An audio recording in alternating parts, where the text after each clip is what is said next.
The ancient Inca called their capital city the navel of the world, not as a metaphor, as a fact. In the Quechua language, the language of the Inca Empire, the city we now call Qusqu was simply called Qusqu, which means navel. The engineers of the Inca built this city at the center of a road network that stretched 25,000 miles across mountains, deserts, and coastline. They chose this location not for rivers, not for harbors, not for easily defended high ground. They chose it because it was the center, the navel, now. 3,000 miles away on the other side of the world, the ancient Greeks built their most sacred oracle at a place called Delphi. According to their tradition, Zeus had once released two eagles simultaneously from opposite ends of the earth. They flew at equal speed from opposite directions. They collided directly above Delphi, and Zeus placed a stone there to mark the spot. That stone, which still exists, which you can see in the museum at Delphi today, was called the Omphalos, which in Greek means navel. And in Jerusalem, 30 centuries ago, a king built the holiest structure ever conceived. He chose its location with precision. The text is specific. It was built on a rock. That rock still sits beneath the golden dome at the center of one of the most contested pieces of ground on earth. It is known in Hebrew as the Even Hashetia, the foundation stone. And here is something that most people do not know. The same rock is sacred in three traditions. Jews call it the Even Hashetia, the foundation point from which creation was anchored, the holiest spot in the temple Solomon built. Christians venerated the temple it once supported, and the city that surrounds it as the site of Christ's final hours and resurrection. And in Islam, this is the rock from which the Prophet Muhammad, peace be upon him, began the night journey, the Isra and Miraj, described in Surah 17 of the Quran. The dome of the rock was built above it in 691 of the Common Era precisely to honor that sacredness. Three faiths, one rock. The point they all converge on is the same place. And every tradition calls it the center. The rabbinical text that describes its deepest significance, the Midrash Tanhuma Kedoshim chapter 10, says this: "The world was not created until God took this stone and fixed it at the center of the universe." And then it says something that I have been turning over in my mind for years. As the navel is set in the center of the human body, so is the land of Israel the navel of the world, and Jerusalem in the center of the land, and the sanctuary in the center of Jerusalem, and the holy place in the center of the sanctuary, and the ark in the center of the holy place, and the foundation stone before the holy place, because from it the world was founded. The Inca called their capital city Navel. The Greeks built their oracle on a stone called Navel. The Hebrews built their temple at the navel of creation. These three civilizations had no contact with each other. They shared no trade routes, no scripture, no language, no geography. And they all looked at the human body, found one specific mark, the scar at the center of every human stomach, and said, "This is what the universe looks like from above. There has to be a reason for that, and I think King Solomon knew what it was. Let me show you something that almost no one notices." Solomon wrote 3 books. Jewish tradition holds that he wrote them at 3 different stages of his life: Song of Songs in youth, Proverbs in maturity, Ecclesiastes in old age. 3 books, 3 stages of a single life. And in 2 of those 3 books, separated by decades, written in completely different registers, he mentioned the navel, not in passing, not incidentally, with intention. Proverbs chapter 3, verses 7 and 8. "Do not be wise in your own eyes. Fear the Lord and shun evil. It shall be health to thy navel and marrow to thy bones." The King James Version translates the Hebrew word sherir as navel, the umbilical center, the body's original origin point. Solomon is saying, spiritual practice, humility, wisdom, reverence has a direct physical effect at the navel, not in the lungs, not in the heart, not in the brain, at the navel, the body's first connection to life. And then Song of Songs chapter 7 verse 2. "Thy navel is like a round goblet which wanteth not liquor, a goblet that never runs dry, a vessel that is always full."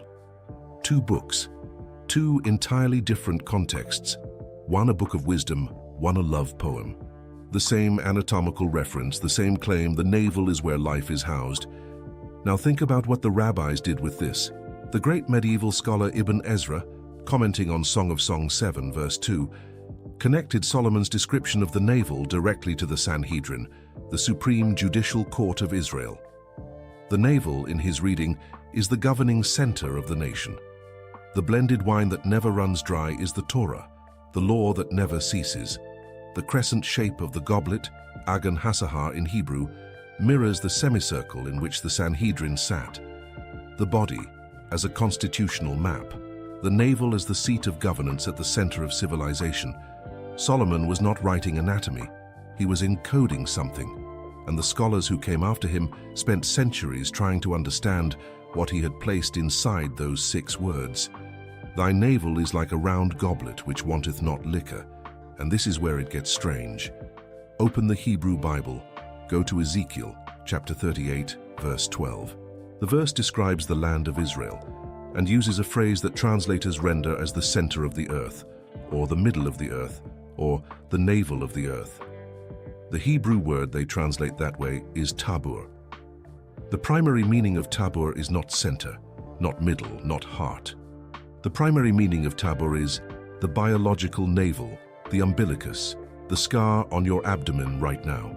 The prophet Ezekiel described Jerusalem using the same word that a Hebrew midwife would use for the spot where the cord is tied. And when the Jewish scholars of Alexandria translated the Hebrew Bible into Greek, the translation we call the Septuagint, they translated tabur not as center or middle, they translated it as Omphalos, the same word the Greeks used for the sacred stone at Delphi. The Greeks and the Hebrews were looking at the same concept from opposite directions, and they arrived at the same word, navel. And I need to add one more civilization to this chain. In India, one of the most important epithets of the god Vishnu is Padmanabha. It is a Sanskrit compound. Padma means lotus. Nabha, which shares a root with the English words navel and nave, the central column of a cathedral, means navel. Padmanabha, the lotus navel. In the Vishnu Purana, the Hindu creation story describes Brahma, the god of creation himself, being born from a lotus flower that grows from the navel of Vishnu as he rests on the cosmic ocean. The universe is born from a navel, not from a hand, not from a mouth, not from a divine mind, from a navel. The Inca, their capital is a navel. The Greeks, their oracle sits on a stone called Navel. The Hebrews, their temple is built at the tabur of the earth. The Hindus, the universe is born from the divine navel. The Sumerians, their oldest temple at Nippur, humanity's first city, was called the bond between heaven and earth, the point where the divine and the mortal connected. These are not minor cultures with fringe beliefs. These are the architects of human civilization, and they all or independently chose the same metaphor. Whether you approach this as a scientist or as someone of faith, that convergence is difficult to dismiss. They were all looking at the same thing. Let me take you inside the womb for a moment. Before you were born, before your lungs worked, before you could eat, before any of the systems that now sustain you had come online, you were sustained by a cord that entered your body at the spot that is now your navel. And here is the part that most people never hear. In an adult human body, the veins carry blood that has already given up its oxygen. Dark, deoxygenated blood flows from the organs back to the heart through the veins. The arteries carry oxygenated blood out. This distinction is so consistent that when a doctor names a vessel a vein, it means, like in adults, deoxygenated. In the fetus, the opposite is true. The umbilical vein, which enters the body at the navel, carries oxygenated blood, bright, oxygen-rich blood from the placenta flowing directly into the fetal liver and from there into the heart. The umbilical arteries carry deoxygenated blood back out. The fetus lives in a physiologically inverted world. Its vein is an artery. Its artery is a vein. The entire circulatory logic of its body is a mirror image of what it will become. William Harvey described this in 1628 in a book called De Motu Cordis, one of the foundational texts of modern medicine, the fetal circulation reversal. And when the cord is cut, at the moment of birth, the entire system flips. The lungs inflate for the first time, pressure changes, new pathways open, old ones close. Within minutes, the circulatory logic of the fetus reverses entirely and becomes the adult system. The navel is the scar from that moment, the physical mark where the cord entered, where the inverted world connected to the outside, where the body made its transition from a dependent organism into an independent one. This is not mythology, this is anatomy. But here is the thing, every tradition that described the navel as a threshold, as a doorway between two worlds, was describing, in the language available to them, exactly what Harvey would later describe in the language of medicine. The navel is not simply where the cord was, it is the scar of the body's fundamental transformation. And unlike every other wound you have ever had, unlike every cut or bruise or scrape that has healed cleanly and faded, the navel never fully closes. The abdominal wall builds around it, the muscular layers converge on it, but anatomically the navel remains a permanent structural weak point, a fascial defect, the one location on the human body where the abdominal wall never achieves full integrity. The Indian physician Sushruta, writing in the Sushruta Samhita around 600 years before the Common Era, classified the nabhi, the navel, as a sadhyo pranahara marma, a vital point whose injury causes sudden death. He described it as the root location of all sira, or blood vessels, the center from which the body's entire vascular network originates. 2,600 years before modern anatomy confirmed that the umbilical vein connects directly to the fetal liver and vena cava. Sushruta said the navel was the root of all blood. He was right. In 2012, a research team at North Carolina State University did something that sounds almost absurd. They swabbed 66 people's navels. They sequenced every biological trace they found, and they published the results in the journal PLOS One. They found 2,368 distinct bacterial phylotypes, 2,368.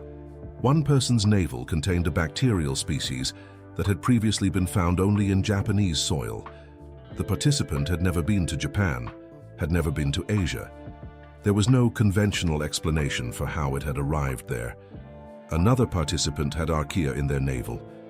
Archaea are an ancient domain of life, not bacteria, not fungi, not any kingdom of organisms associated with the human body, normally found in geological extreme environments, hot springs, deep sea vents, the earliest conditions on Earth, in a human navel.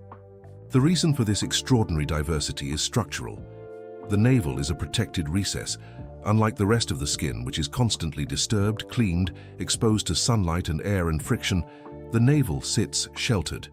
Its microbial inhabitants persist, accumulate, form their own ecosystem across decades.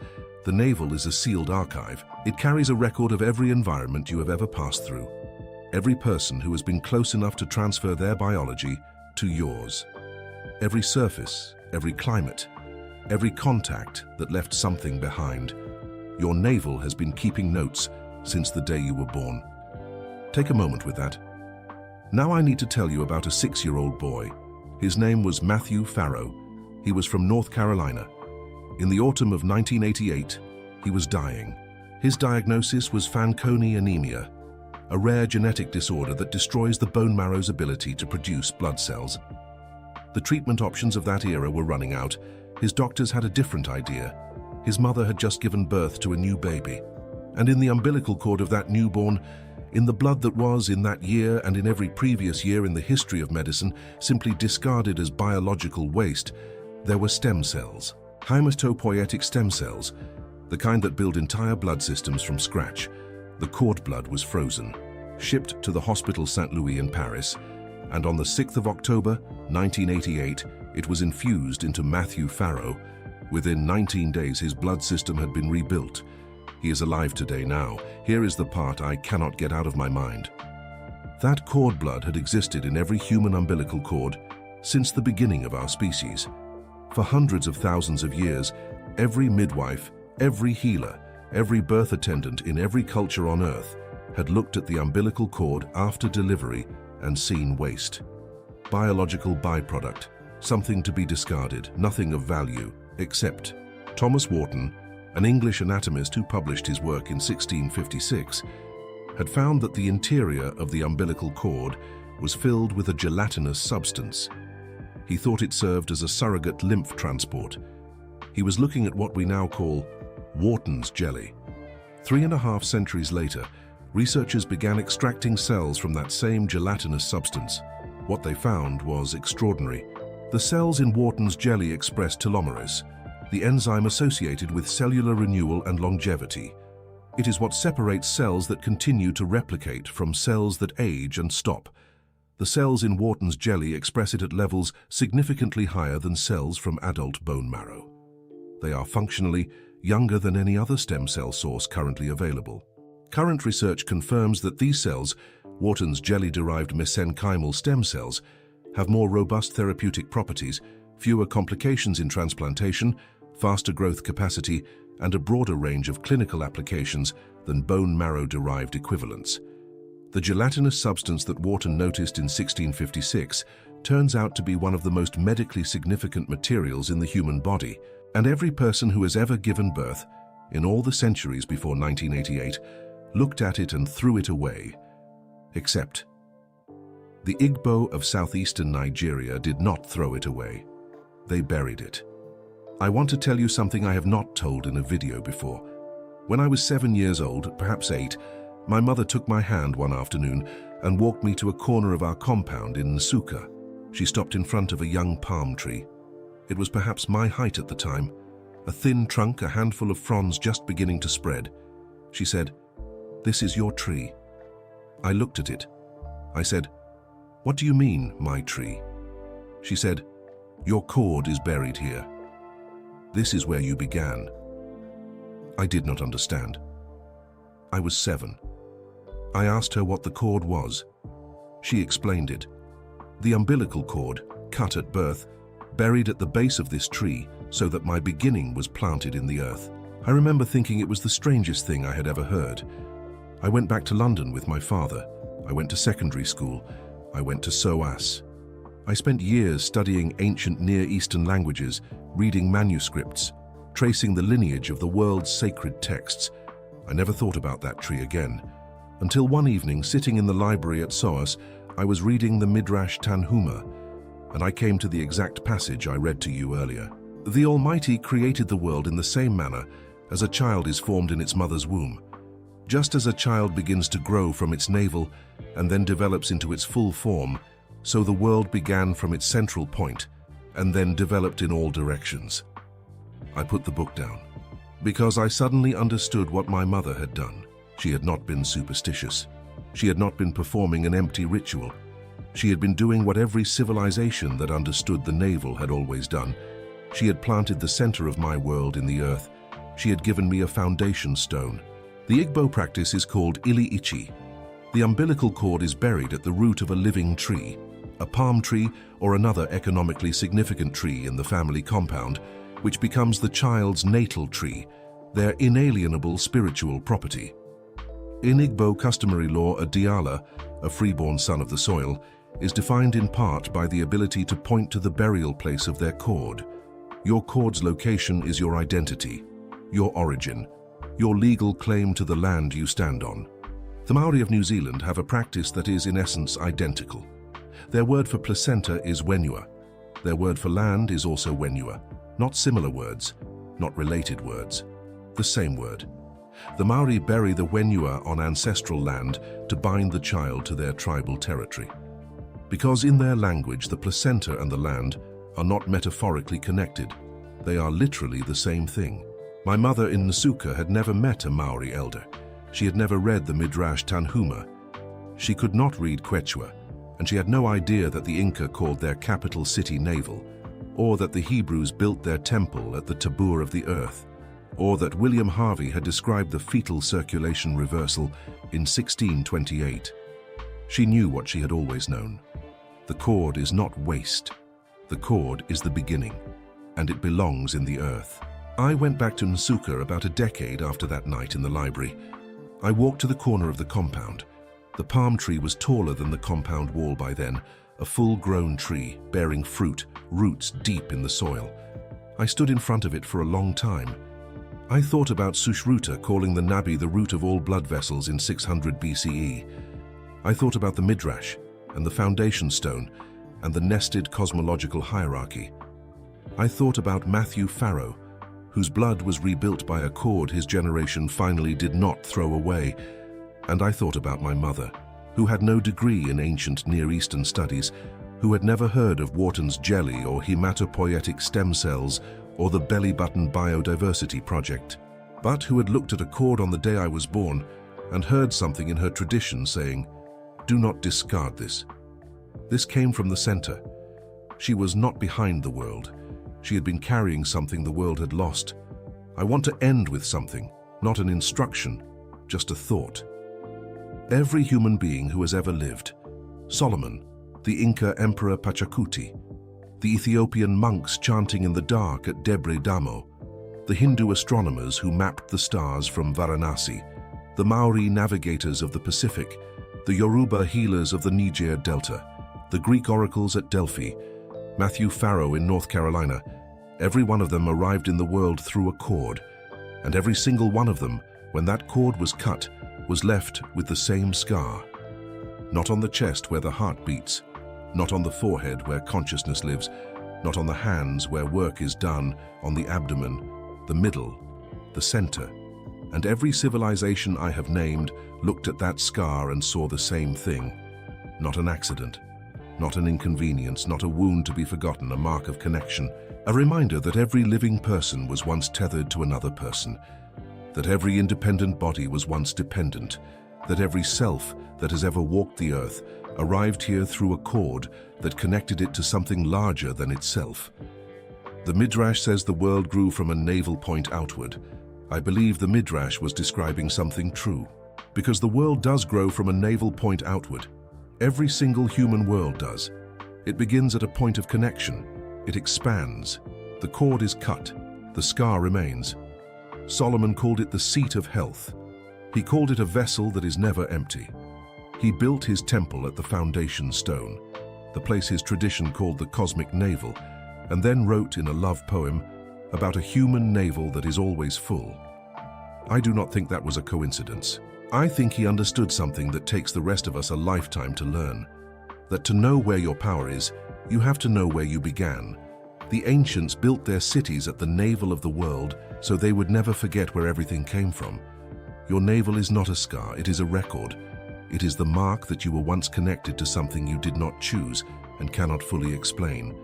And in that sense, it may be the most honest thing about you.